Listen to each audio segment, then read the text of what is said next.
Hundreds gathered inside of a DeKalb County church yesterday for Officer David Rose. He was killed while responding to an active shooter outside the CDC 2 weeks ago. Governor Brian Kemp and leaders at the CDC were among the many in attendance on Friday. 11 Alive's Chase Howell shows us how DeKalb County is making sure this fallen officer is never forgotten. Amazing grace. Music. How sweet. Along with tributes filled the atrium of First Baptist Church as hundreds of people joined family, friends, and colleagues of DeKalb County Police Officer David Rose to honor their fallen brother in blue. David Rose was a man whose life was defined by service. Interim DeKalb County Police Chief Gregory Patrick reciting part of Rose's speech the day he put on badge number 3819. From the very first day, we learned that policing is not just about enforcing the law, it's about protecting the vulnerable, standing for justice,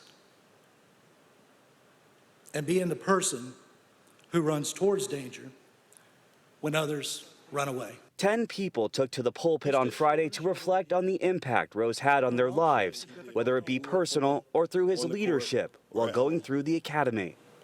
The world lost a truly remarkable man when we lost Officer David Rose. Sergeant Trey Jones was Rose's instructor when he was a recruit. He talked about Rose's grin and appetite, whether that be at the dinner table or to serve.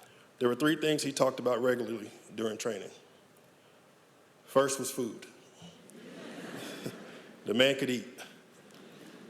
Secondly was his Yamaha R1 motorcycle.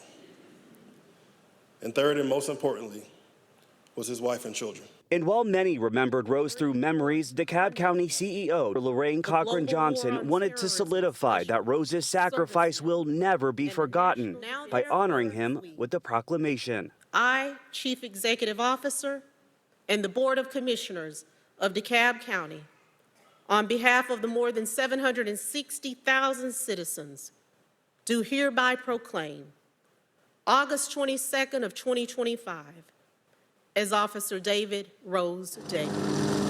Rose's service ending with the flyover in a 21-gun salute. I once was lost. But the most touching part was when his daughter was presented with the American flag in honor of her father. Chase Howell, 11 Alive News. 10 people spoke at yesterday's service, each with a different story, but the same message.